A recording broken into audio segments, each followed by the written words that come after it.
नमस्कार मित्रांनो, भूतांची दुनिया या यूट्यूब चॅनलवरती तुमचं पुन्हा एकदा स्वागत आहे. आजची जी कथा आहे जलभक्षिणी, ती अमावस्येची रात्र. तर सुरुवात करूया या कथेला. दिवसभर काम करून थकलेल्या मनाला शांत करायला एक लाँग ड्राईव्ह माझ्यासाठी नेहमीच पर्वणी असते. रात्रीची सुकावणारी शांतता आणि त्यात मंद अशी पावसाची रिमझिम, गाडीमध्ये चालू असणारा रेडिओ, त्यामधील रोमॅन्टिक गाणी, अगदी स्वर्ग सुखाची व्याख्याच म्हणता येईल. माझी सेकंड शिफ्ट रात्री 11ला सुटते. ऑफिसपासून माझं घर तसं 1 तासाच्या अंतरावर आहे, पण माझ्या कारमधून ते अंतर फारसे जाणवतही नाही.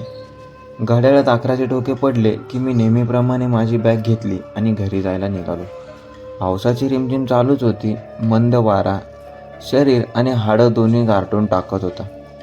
मी गाडी स्टार्ट करून हीटर सुरू केला आणि घरी जायला निघालो. रस्त्यावरची शांतता आता रोजची झाली होती. गाडी वळणे घेत माझ्या घरापर्यंतचं अंतर कमी करत होती. 93.5 रेड FM वर एक कहाणी ACV. माझा विचार चक्राला अडथळा आणत रेडिओचा आवाज मध्येच वाढला. हॉरर गोष्टी म्हणजे माझ्या जिव्हाळ्याचा विषय. मी रेडिओचा आवाज वाढवला आणि गोष्ट ऐकण्यात मग्न झालो. क्या आपने कभी रात के समय सुनसान सड़क पे अकेले गाड़ी चलाई है?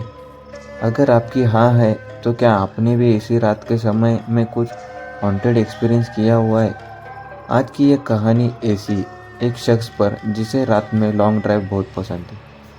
विकास एक 26 साल का नौजवान एक मल्टीनेशनल कंपनी में डिज़ाइन इंजीनियर पोस्ट पे काम करता था.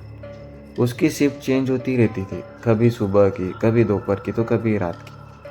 फिलहाल तो विकास की सेकेंड यानी दोपहर की शिफ्ट चल रही थी, दोपहर 3 से लेकर रात के 11 बजे तक. इसीलिए विकास ऑफिस से रोज़ देर रात निकलता था.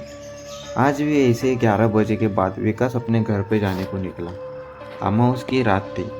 धीमी धीमी बारिश की बूंदें और जमा देने वाली ठंड विकास की रूह को बर्फ़ की तरह ठंडा करती जा रही थी. विकास ने गाड़ी स्टार्ट करते ही AC को हीटर मोड में रखा. बदन को थोडी राहत मिली. कमाल आहे बुवा, सेम माझी स्टोरी सांगून राहिली काय असा रेडिओ आवाज ऐकून मला वाटले. डिझाईन इंजिनियर 3 ते 11 शिफ्ट, गाडीमधले हीटर चालू करणं आणि त्यातही आजही अमावस्या.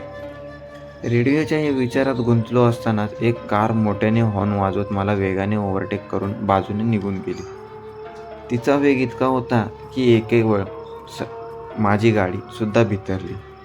मनातल्या मनात 2-4 शिव्या हा सोडून मी पुन्हा गोष्ट ऐकण्यात मग्न झालो. परत गोष्टीला सुरुवात झाली. गाड़ी चलाते चलाते अकेलापन ना लगे इसलिए विकास ने रेडियो ऑन किया. लेकिन रेडियो पर गानों के अलावा कुछ भूतिया कहानी चल रही थी. विकास वैसे तो डरपोक आदमी है, लेकिन भूतों की कहानियाँ सुनना उसे बहुत अच्छा लगता है. कहानियाँ सुनते सुनते विकास कहानियों में खो गया था कि अचानक से एक कार बहुत तेज से उसको रफ्तार से ओवरटेक करके चली गई. उस गाड़ी की रफ्तार इतनी तेज थी कि थोड़ी देर के लिए विकास हक्का बक्का रह गया. माझ्या मनात थोडी का होईना पण शंकेची पाल चुकचुकली. गाडीमध्ये हॉरर स्टोरी ऐकणे आणि त्यात आता थोड्याच वेळापूर्वी ही कार ओव्हरटेक घटना माझ्यासोबतही घडलेली. मी न राहून रेडिओच बंद केला. ना रहेगा बास ना रहेगी बासुरी. पण मनावाचं मन भरवसे आहे. उत्सुकतेची परिसीमा गाठली की हव्या त्या गोष्टी करायला लागतो. यात त्याला स्वतःचा फायदा होईल तोच तोटा याचेही भान राहत नाही. शेवटी याच उत्सुकतेपोटी मी पुन्हा रेडिओ चालू केला. गोष्ट कंटिन्यू चालू होती. विकास की गाड़ी जैसे जैसे अपना रास्ता काट रही थी वैसे वैसे शमशान के बाजू वाली नदी नजदीक आ रही थी. मला आठवलं, माझ्या घरी जाण्याच्या मार्गावरही स्मशानभूमी आणि तिला लागूनच एक नदी वाहते. कई लोगों का मानना था कि उस नदी में अमावस की रात को वो निकलती है. कौन? तो जलभक्षिणी. हा हा हा, जलभक्षिणी हा कसलं नाव आहे. आतापर्यंत या गोष्टीमधलं सर्व तंतोतंत खरं वाटत होतं, पण माझी ऑफिस शिफ्ट, अमावस्या, गाडी ओव्हरटेक करून जाने वगैरह, पण हे जलभक्षिणी काय नवीन प्रकार है. जैसे ही विकास की गाड़ी उस नदी के पास आई तो उसने देखा कि दूर नदी के उस पार एक बहुत खूबसूरत औरत विकास को बहुत ही प्यार से देख रही थी. विकास तो मानो जैसे उसके काबू में ही चला गया था. वो उसके पास खींचा चला जा रहा था। विकास पूरी तरह से उसके आगोश में आ गया था। वो क्या कर रहा था, कहाँ जा रहा था, उसे खुद पता नहीं था। जब वो जलभक्षिणी के पास पहुंचा तो उसे होश ही उड़ गए। तो उसकी बची हुई ताकत भी जैसे खत्म हो गई है। वो औरत एक चलते फिरते राक्षस की तरह दिख रही थी। आंखें पूरी तरह से लाल, नाक तो चेहरे पे ही थी ही नहीं, और मुंह तो जैसा शार्क की तरह बड़ा, उसमें बड़े बड़े दांत, जैसे ही एक झटके में किसी को नोच खा ले। ये जलबख्शिनी पूरी तरह जलपरी से विपरीत थी। विकास को जब होश आया तब वो बहुत देर हो चुकी थी। उस जलबख्शिनी के चंगुल से वो पूरी तरह से भी फंस गया था। उसकी आखरी दर्द से भरी चीख सुनने वहाँ पे कोई नाही था। मी लागलीच रेडिओ बंद केला. काहीही सांगतात म्हणे जलभक्षिणी, आणि तेही जलपरीच्या विरुद्ध रूप.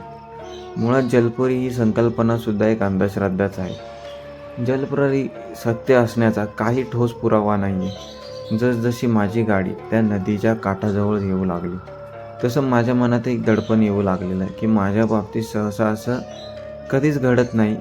योगायोगाने माझं आयुष्य भरलेलं आहे, पण इतका अचूक योगायोग क्वचित एखाद्याच्या आयुष्यात पाहायला मिळतो. माझी गाडी जशी नदीच्या बाजूने क्रॉस करू लागली तसं मी नदीच्या पलीकडे पाहिले. आधी काही जाणवलं नाही, पण अंधाराला डोळे सरसवल्या मला नदीच्या दुसऱ्या टोकावर पुसटशी हालचाल जाणवली. मी त्वरित गाडी थांबवली आणि नीट निरखून पाहू लागलो. पण तेवढ्या हलक्या हालचालीशिवाय दुसरं काही दिसलं नाही, जणू एक मानवी हालचाल वाटावी अशी. पण शेवटचा उपाय म्हणून मी मोबाईल काढला. माझ्या मोबाईलचा कॅमेरा तेवढा कॅपेबल होता. झूम करून मी त्या दिशेकडे कॅमेरा फिरवला. तेव्हा सगळ्यात पहिला धक्का मनाला बसला. माझ्या उघड्या डोळ्यांची पुसटशी हालचाल जाणवत होती, त्यामधलं काहीच कॅमेरामध्ये दिसत नव्हतं. असं कसं होऊ शकतं? मला काहीतरी फार मोठी गडबड वाटली. इकडे जास्त वेळ थांबून स्वतःचा जीव धोक्यात घालून काही फायदा नाही, असा तो स्वतःच पुटपुटला. मी ताबडतोब गिअर टाकला आणि गाडी चालू करून पुढे चालायला लागलो. काही अंतर कापलं असेल की मधुर संगीत माझ्या कानावर पडलं. नीट लक्ष देऊन ऐकलं ते संगीत त्या नदीच्या पलीकडून येत होते. पण एक गोष्ट इकडे वाकवण्याजोगी होती, ती म्हणजे आवाजाने वहन करण्याचे कार्य वारा करतो. लांबचा आवाज आपल्यापर्यंत वाऱ्यामुळेच येऊ येतो. वाऱ्याची दिशा आपल्याकडे असली तर आवाजाप्रमाणे गंध म्हणजेच वास याचे वहन करण्याचं कार्य देखील वाराच करतो. म्हणून जंगलात एका हरिणीचा गंध लांब उभ्या असलेल्या सिंहाला वाऱ्यामार्फतच कळतो. पण आत्ताच्या घडीला जिकडे मी होतो तिकडे रात्री 12 वाजता वाऱ्याने साध एक छोटं पान देखील हलत नव्हतं. तरी इतक्या दूरचा वरचा मधुर संगीताचा आवाज माझ्या कानापर्यंत कसा येत होता? माझ्या मनाचा ठाव ठिकाणाच राहिला नाही. आता काही क्षणापूर्वीच मी रेडिओवर अशीच गोष्ट ऐकत होतो. आता तेच माझ्यासोबत घडत होतं. माझं मन त्या आवाजाच्या दिशेने खेचलं जात होतं, ओढलं जात होतं. मी तिच्या संमोहन कक्षात प्रवेश करत होतो. मला आजूबाजूच्या सर्व दुनियेचा विसर पडला. मी माझ्या गाडीमधून उतरून तिच्याकडे खेचलो जाऊ लागलो. माझं मन क्षणाक्षणाला एक शेवटची जाणीव देत होतं. प्रत्येकाच्या आतमध्ये वसलेला अंतरात्मा हाच असेल बहुतेक. मला जाणीव होत होती, तिकडे जाऊ नकोस, तिकडे धोका आहे. मन जेव्हा शरीरावर हृदयावर हवे होतो तेव्हा त्याला अडवणारं कोणीच नसतं. मी तिच्यापर्यंत आपसूक पोचलो. मला फक्त तिचा चेहरा दिसत होता. जाणीवशून्य डोळे फक्त तिच्या सौंदर्याकडे पाहत होते. मोरासारखे निळेशार डोळे, उबटपण, धारदार नाक, गुलाबाच्या पाकळ्या उमटल्याप्रमाणे ओठ. तीच ओठ तिने मी जवळ येण्याने उघडले. एका क्षणात तिचा रूप पलटला. सत्यातून असत्याकडे, सज्जनातून दुर्जनाकडे, चांगल्यातून वाईटाकडे असे तिचे रूप सौंदर्यातून कुरूपतेमध्ये बदलले. कुरूपता कसली? राक्षसाची बदल म्हणा. माझं उभ्या आयुष्यात मी असलं काही पाहिलं नसेल. माझे कायमचे डोळे मिटण्याआधी तिच्या एखाद्या राक्षसाप्रमाणे भासणारा जबडा मला दिसला. ते जीव पिळवटून टाकणारे दृश्य पाहून मी भीतीने अथवा कशाने तरी पण मी तिच्या समूहातून बाहेर पडलो. म्हणून कमीत कमी मरताना तरी तिचे खरे रूप मला पाहायला मिळाले. तिचे निळेशार असणारे डोळे आता लाल भडक झालेले. नाक तर नव्हतंच, पण तोंड तंतोतंत शार्क माशासारखे त्यामधले ते माझ्या माणसाला खाणारे आसुसलेले मोठे मोठे दात, काळीत चिरून जाणाऱ्या स्मशान शांततेत भंग दूर करत कुठून तरी रेडिओचा आवाज घुमला।